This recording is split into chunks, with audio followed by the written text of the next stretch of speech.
I was at a bustling party, waiting for the one who would decide whether I'd won my cousin's bet or not. Forget your dumb ex. $50 if you get the number of the next guy walking through that door. Oh, here comes my target.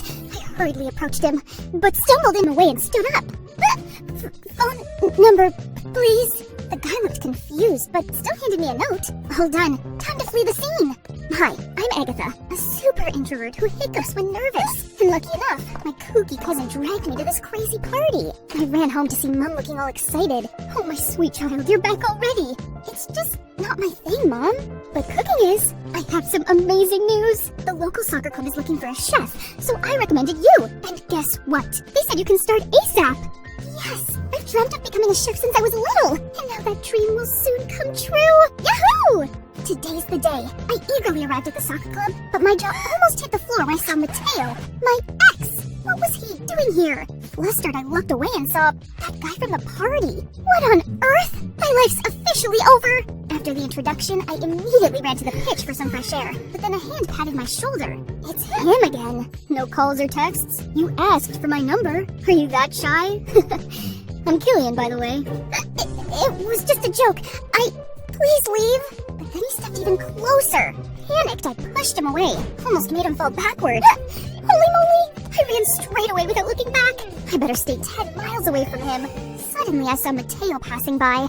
Has he seen anything? But why bother? As if he cared. He dumped me.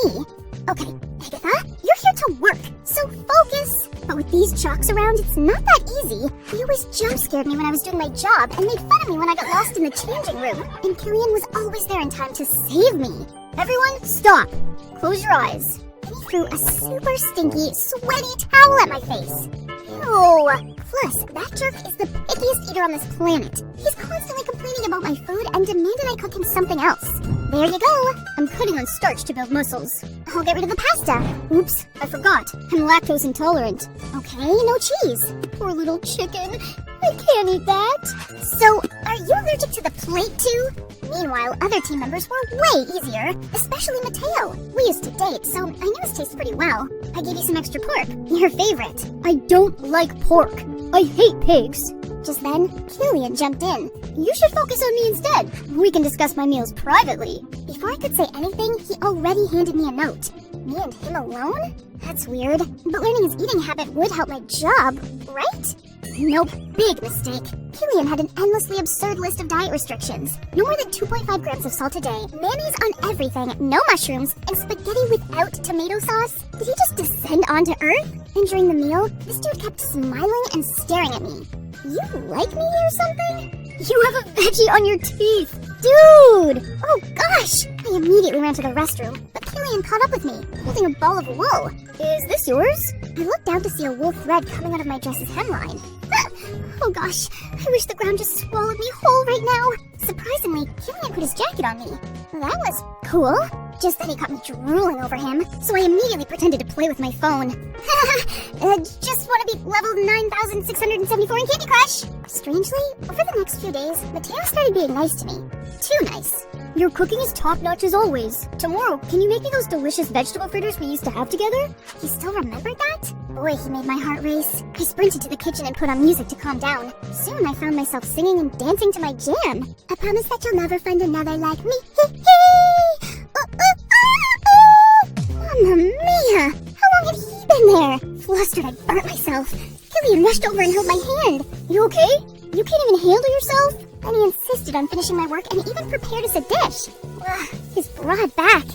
Is he quite a charmer when he cooks? We talked a lot, and turns out we share a ton of things in common. Beneath his teasing, he's actually gentle, caring, and a good listener. I suddenly realized that I had stopped hiccuping since ages. One afternoon, while giving out water, I saw Killian. Oh wow, it's like the sunshine drew a halo around him and his exquisite face. Wait a minute, why was I smiling? Suddenly, a fancy-looking girl came over. Killian, why didn't you reply to my messages? You left me hanging all night. Look, I have dark circles now. That's on you! I went to leave, but out of nowhere, Mateo pulled me into a corner. Why were you so close to him? He's only messing with me. Huh? What do you mean? He competes with me in everything. I was cold to you to protect you. Now that he knows you're important to me, he'll harm you to hurt me.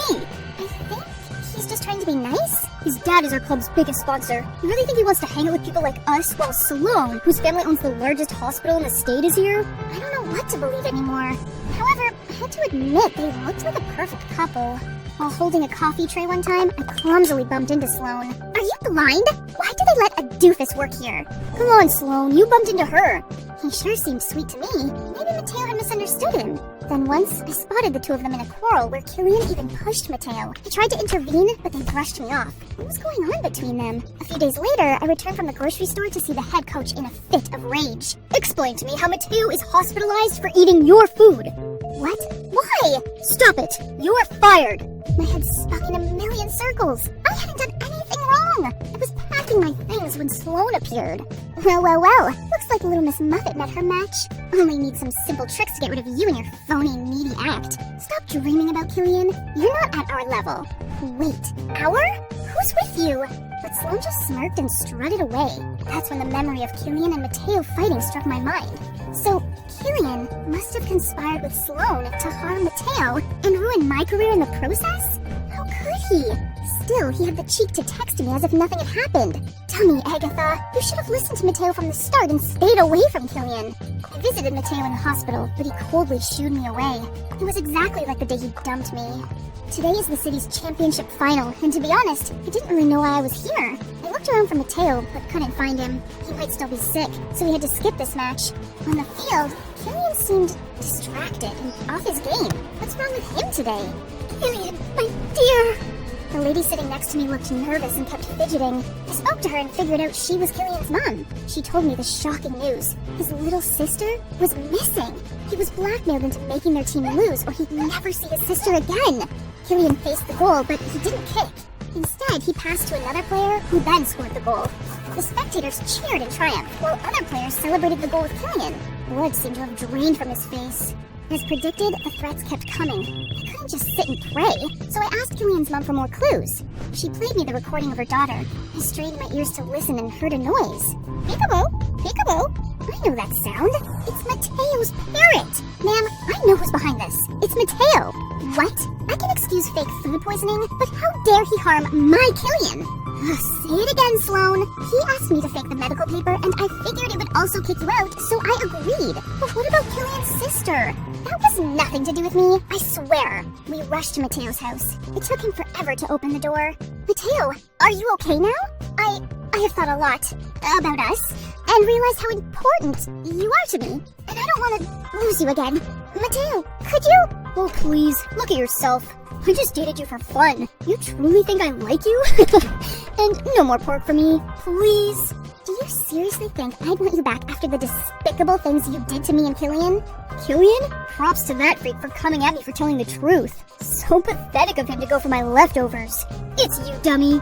Then he blurted out how he cooked up this entire scheme to ruin Killian's career out of the jealousy which was triggered when he visited him in the hospital and told him not to worry about missing the match, as they had a new strategy to cover his absence, and the team would perform well anyway. I'm not a pawn that could easily be kicked out. You wish. You are pathetic. Right then, Sloan appeared with the little girl. Let's go. There's no time. Where are you going, Agatha? Admit it. You're still smitten with me. Sorry, the old Agatha can't come to the phone right now. Why? After that, we rushed to the stadium. There, I shouted out Killian's name and raised his sister's hands. He seemed surprised to see us, then nodded and smiled. Afterwards, he played like a pro and led his team to victory. He was even awarded Player of the Match. It's an honor to receive this title, and I want to shout out to someone important. Without her, this wouldn't have happened. Agatha, thank you so much. Countless cameras turned to me. Then he rushed over to drag me to a corner where I told him everything. I know Mateo's a jerk, but I didn't expect him to be that bad. But no worries. Let's see how he likes being permanently banned from the soccer club. Agatha, I want to tell you that I found something just as important as soccer. You. He then grabbed my